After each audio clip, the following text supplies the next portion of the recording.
मोहसिन नकवी ने बतौर PCB chairman तेज़ गेंद करना तो सीख लिया, तेज़ गेंद करने के साथ साथ पेस एडजस्ट करना भी सीख लिया। जिन्होंने पहला बॉल किया प्राइम मिनिस्टर शहबाज शरीफ की हुकूमत की तरफ, वो बहुत ही तेज़ था। याद दहानी के लिए कितना तेज़ था, सुनिए। ये सिस्टम जिसके अंदर हम रह रहे हैं ये कोलैप्स कर चुका है, आप माने ना माने, लेकिन हम कहते हैं नहीं, जो मर्जी हो जाए, हमने इसी को घसीटना है, इसी को चलाना है। शहबाज शरीफ साहब के वो 12-14 घंटे काम कर, उनको भी आज कहूंगा कि ये फायर फाइटिंग सिर्फ फायर फाइटिंग है। जब तक आप इस मुल्क की बेसिक चीज को ठीक नहीं करेंगे ये इसी तरह रहेगा। हल एक है, आपको एडमिनिस्ट्रेटिव यूनिट्स, सूबे, उसको जो मर्जी नाम दे दें, वो जब तक आपके यूनिट्स नहीं बनेंगे और नई लीडरशिप नहीं आएगी ये काम नहीं होगा। इस निज़ाम को रीसेट करने के लिए मैं रिक्वेस्ट करूंगा हर पॉलिटिकल पार्टी से, एक कमरे में बैठना पड़ेगा। जब तक ये इकट्ठे नहीं बैठेंगे ये मुल्क इसी हालत में रहेगा। हम समझते हैं नौजवानों को टैबलेट्स दे के खुश कर लेंगे, नहीं, ये कॉकरोच अगर इकट्ठा हो गया तो ये हर चीज को उलट सकता है। वो आपसे कोई टैबलेट या 2-4 हज़ार रुपया महीना नहीं मांग रहे, वो 2-4 हज़ार डॉलर महीना कमा सकते हैं, सिर्फ आप उनको अपॉर्चुनिटी दे दें। लोग अपने सूबे के लिए कर रहे हैं, अपने मुल्क के लिए कुछ नहीं कर रहे। उसके बाद उन्होंने पेस एडजस्ट की। जब हुकूमत को तसल्ली पड़ गई कि अब हमने हेलमेट भी पहनना है, बॉडी गियर भी पहनना है, बॉल कहीं तेज़ ना शुरू हो जाएं, कहीं अंपायर तो नहीं मिल गया इनके साथ, कहीं विकेट तो नहीं खोद देंगे, कहीं हमें डिस्क्वालीफाई तो नहीं कर देंगे, तो उसके बाद मोहसिन नकवी ने गियर बदला और सॉफ्ट बॉल फेंका हुकूमत की तरफ। वो भी सुनिए। पहली बात यह है कि मैं बिल्कुल आज भी कायम हूँ, निज़ाम बिल्कुल दबा हुआ है, लेकिन मैंने वो निज़ाम 80 साल का दबा हुआ देखा था। और मैं आज भी समझता हूँ कि ये 80 साल से जो निज़ाम है वो दबा है, बिकॉज अदरवाइज अगर निज़ाम चल रहा तो हम कहाँ से कहाँ पहुँच जाते। मैंने गवर्नमेंट को बिल्कुल चार्जशीट नहीं किया, मैं गवर्नमेंट का हिस्सा, मैं अपने आप को बिल्कुल चार्जशीट नहीं करूँगा। बात यह है कि अगर आपके पास प्राइम मिनिस्टर है जो 14-16 घंटे काम करते हैं और ये बेहतर हो जाए चीज़ें, तो 1000 गुना बेहतर रिजल्ट आएगा। इन हालात में इस बड़े जिस मर्जी निज़ाम को हम कहते हैं उसमें भी उन्होंने एफबीआर के अंदर रेवेन्यू की तरह बढ़ा दिया, आपने वॉर जीत ली, डिप्लोमेटिकली आप किधर से किधर चले गए, इतनी सारी रिफॉर्म्स हो गई हैं।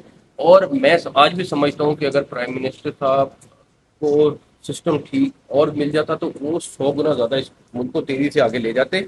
और लोगों की बड़ी ख्वाहिश है और रहेगी कि किसी भी तरीके से मेरे और उनके ताल्लुकात खराब हो जाए, लेकिन हुकूमत का मुस्तकबिल फिर क्या देख रहे हैं? हुकूमत का मुस्तकबिल बिल्कुल 5 साल पूरे करेंगे, शहबाज साहब 5 साल प्राइम मिनिस्टर रहेंगे, ये जो मर्जी कर लें, बयान में से जो मर्जी निकाल लें, सारा कुछ कर लें, लेकिन वो इंशाल्लाह ताला 5 साल वज़ीर आज़म अपना टाइम पूरा करेंगे। तो मोहसिन नकवी ने पहले बताया कि ये निज़ाम कोलैप्स कर चुका है और ये तबाह हो चुका है, वज़ीर आज़म जितना मर्जी काम कर लें कोई फ़र्क नहीं पड़ेगा। फिर ये भी जिक्र हुआ कि सियासतदानों को बिज़नेस कम्युनिटी के अंदर से लोग कैसे पैसे देते हैं, नई क़यादत का भी जिक्र हुआ।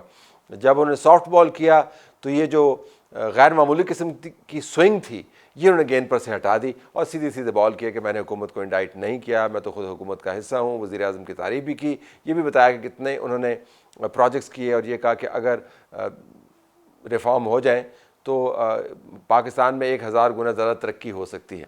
इसके बाद ये खबरें चलनी शुरू हो गई कि मामला तय हो गए। महर बुखारी ने एक ट्वीट किया, आपने देखा होगा, जिसके अंदर उन्होंने जिक्र किया कि जी वज़ीर आज़म के साथ नवाज़ शरीफ और एक पावरफुल अथॉरिटी ने मुलाकात की और इस मुलाकात के नतीजे में हुकूमत को बता दिया गया जी कि आपके पास वक्त ठीक है, आप हुकूमत आपकी स्टेबल रहेगी, कुछ मसला आपको नहीं होगा, लेकिन आपको एडमिनिस्ट्रेटिव यूनिट से बनाने हैं। अब इशू ये है कि इस्टेब्लिशमेंट का जो ख्याल है कि अगर हम हुकूमत को झंझोड़ कर, हिला कर, तेज़ गेंद करके, हल्की गेंद करके, इधर से बाउंसर मार के, उधर से उनको कहेगा कि चलें ठीक है हम मिलके ही कर लेते हैं, आपको बॉल चौका इसके ऊपर हल्का सा मार दें, अगर खट्टा मीठा करके हम हुकूमत को हिलाकर इनके अंदर से सूबे निकाल सकती हैं तो मेरे ख्याल में इस्टेब्लिशमेंट का मफरूज़ा गलत है। उसकी वजह ये है, हुकूमत तो मान जाएगी लेकिन हुकूमत के जो कॉम्पोनेंट्स हैं, जो इत्तेहादी जमातें हैं, उनके लिए बड़ी मुश्किल होगी, पीपल्स पार्टी बिलखसूस,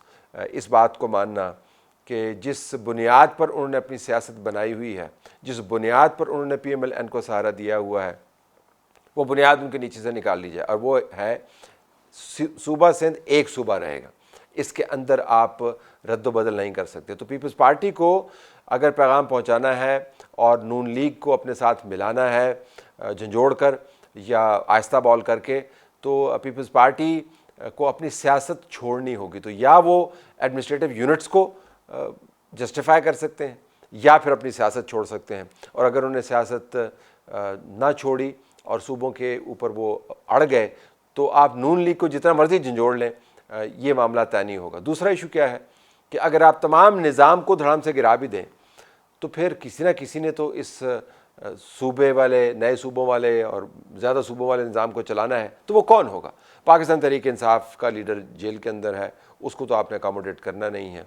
पीपल्स पार्टी सूबों के ऊपर एक स्टैंड ले लेगी, नून लीग को आप गिरा देंगे, तो चलाएगा कौन पाकिस्तान को? एक बहुत बड़ा मखमसा है इस्टेब्लिशमेंट के लिए, जिसकी वजह से ये जो खबरें चल रही हैं कि डील हो गई है और नून लीग बैकफुट पे चली गई है, इसके अंदर ये एलिमेंट मिसिंग है कि इस्टेब्लिशमेंट की तरफ से जब धक्का मारा गया तो एहसास नहीं था कि इसका रद्दअमल किस किस्म का आएगा। तो जब थोड़ा सा रद्दअमल आया तो ये पता चला कि शायद उन्होंने अपने हैंड को ओवर प्ले कर दिया।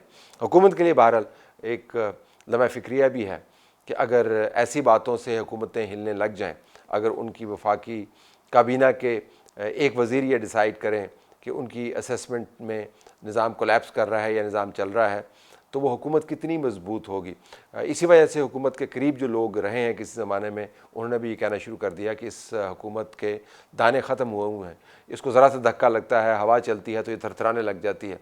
तो ऐसी हुकूमत कैसे पाकिस्तान में डिलीवर कर सकती है? तो अब इसके साथ साथ नए इंतखाबात की डिमांड भी आनी शुरू हो गई है कि अगर आपका मैंडेट इतना ही कमज़ोर है कि एक बयान ने आपको हिला दिया और एक बयान ने आपके अंदर नई तवानाई भर दी, तो फिर आप कितने ताकतवर होंगे?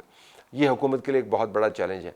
पीपल्स पार्टी के लिए आने वाले दिनों में चैलेंजेस बढ़ते चले जाएंगे, लेकिन अगर उन्होंने तहैया कर लिया कि हमने सूबे की यकजहती के ऊपर कॉम्प्रोमाइज़ नहीं करना, तो इस्टेब्लिशमेंट के लिए बड़ी मुश्किल हो जाएगी। तो ये जो ख्याल डेवलप हो रहा है पाकिस्तान में कि इस्टेब्लिशमेंट ने सब कुछ डिसाइड कर लिया है, जो कि वाक़तन उन्होंने डिसाइड कर लिया है, तभी तो ये डिमांड सामने आ रही हैं, उसको इम्प्लीमेंट करवा पाएंगे, शायद अगला मरहला इतना आसान ना हो। ये डिमांड थमने की नहीं है।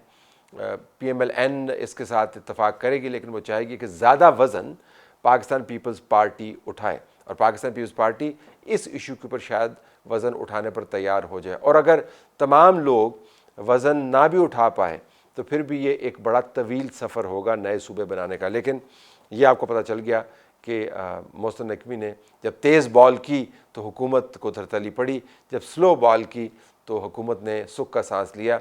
इससे आपको ये भी पता चल गया होगा कि हुकूमत कितनी ताकतवर है।